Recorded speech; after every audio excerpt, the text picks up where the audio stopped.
Hi friends, എല്ലാവർക്കും Angelo കിച്ചണിലേക്ക് ഒരിക്കൽ കൂടി സ്വാഗതം.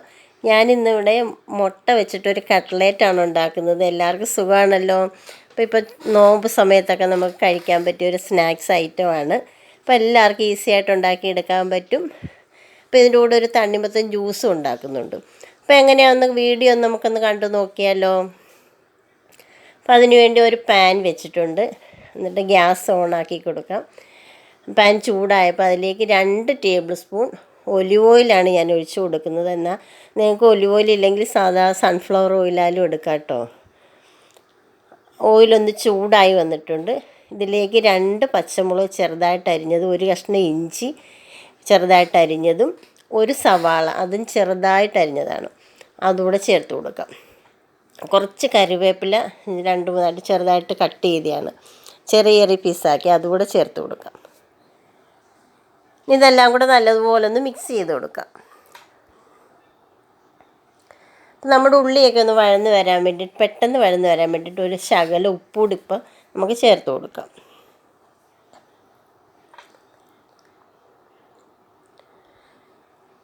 നമ്മുടെ ഉള്ളിയൊക്കെ ഒരുവിധം വഴന്ന് വന്നിട്ട് ഒരുപാട് അങ്ങ് ബ്രൗൺ കളർ ആവേണ്ട ആവശ്യമില്ല, കാരണം ഇത് കട്ട്ലേറ്റിനുള്ളതാണല്ലോ. ഇതിലേക്ക് നമുക്ക് മസാലകൾ ചേർത്ത് കൊടുക്കാം. 1 ടീസ്പൂൺ ഗരം മസാല പൗഡറും 1 ടീസ്പൂൺ ചതച്ച കുരുമുളക് പൊടിയും കൂടെ ചേർത്ത് കൊടുക്കാം. 1/4 ടീസ്പൂൺ മഞ്ഞൾപ്പൊടിയും ചേർക്കാം. നമ്മൾ ഇത്രയും മസാല ഇതിൽ ചേർക്കുന്നുള്ളൂ കേട്ടോ, കാരണം പച്ചമുളകിൻ്റെ എരിവും കുരുമുളകിൻ്റെ എരിവും ഒക്കെ ഉണ്ടല്ലോ. ഇതിലേക്ക് 2 മീഡിയം സൈസ് പൊട്ടറ്റോ വൃത്തിയാക്കി ഉപ്പിട്ട് പുഴുങ്ങിയതാണ്, അതുകൂടെ ഉടച്ചതാണ്, അതുകൂടെ ചേർത്ത് കൊടുക്കാം.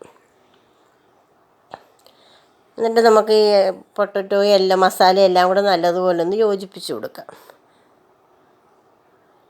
കുറച്ച് മല്ലിയില നല്ലതുപോലെ കഴുകി ചെറിയ കഷ്ണങ്ങളാക്കിയത് ഇട്ട് കൊടുക്കുക. ഇനിയിപ്പോൾ മല്ലിയില ഇഷ്ടമല്ലെങ്കിൽ അത് ചേർക്കണമെന്ന് നിർബന്ധമില്ല കേട്ടോ. മല്ലിയിലയുടെ ഫ്ലേവർ ഇഷ്ടമുള്ളവർക്ക് മല്ലിയിലയും കൂടെ ചേർക്കാവുന്നതാണ്.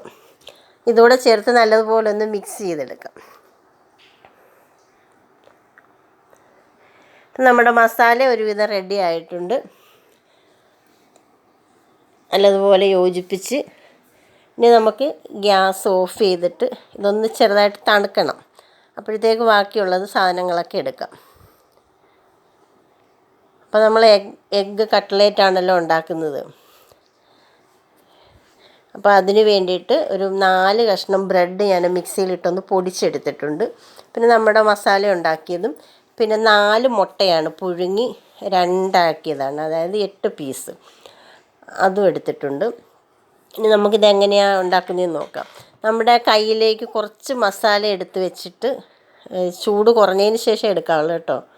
ചെറിയ ചൂടോടുകൂടി എടുത്ത് ഒന്ന് പ്രസ് ചെയ്തിട്ട് അതിന് മുകളിലേക്ക് നമ്മൾ കട്ട് ചെയ്ത് വെച്ചേക്കുന്ന 1 പീസ് മുട്ട എടുത്ത് വയ്ക്കാം. അതിന് മുകളിലേക്ക് കുറച്ച് മസാലയും കൂടെ വെച്ച് കൊടുക്കാം.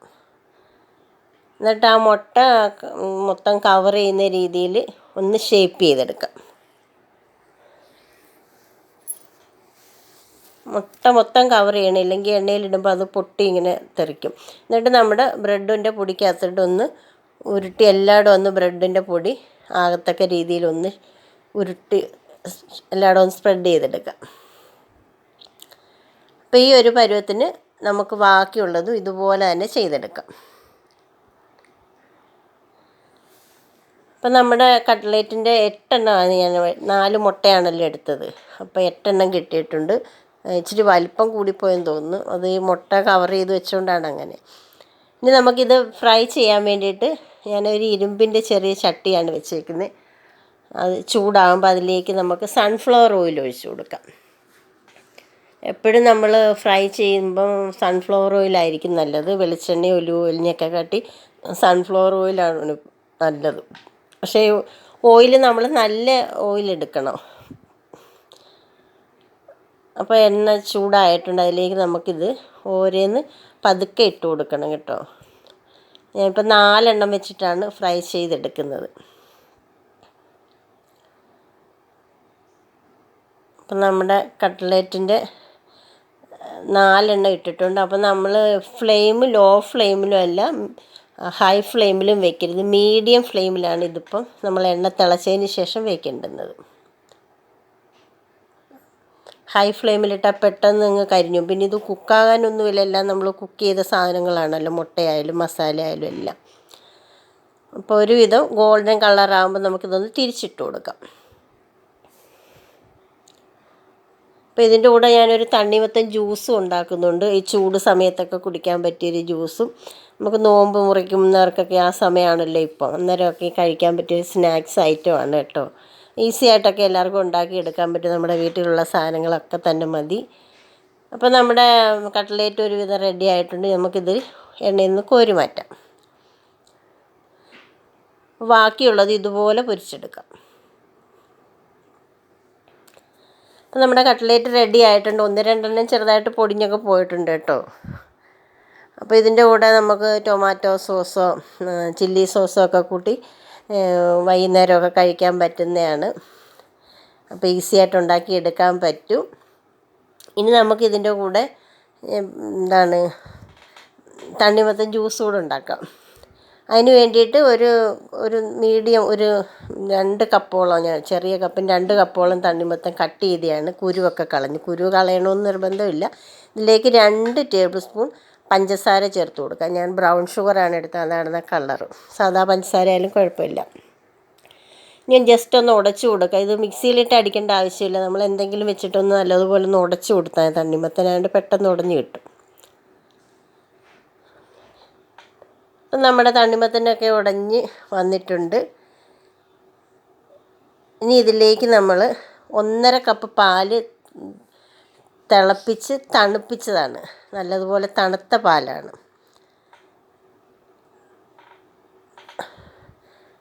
കുറച്ച് ഐസ് ക്യൂബ്സ് കൂടി ഇട്ടിട്ടുണ്ട് പാലിനകത്ത്, അതുകൂടെ നമുക്ക് ഇതിലോട്ട് ഒഴിച്ചു കൊടുക്കാം.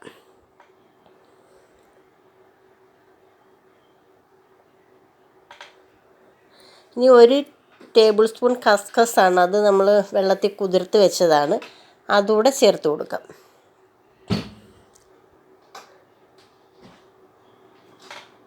എല്ലാം കൂടെ നല്ലതുപോലെ ഒന്ന് മിക്സ് ചെയ്തെടുക്കാം.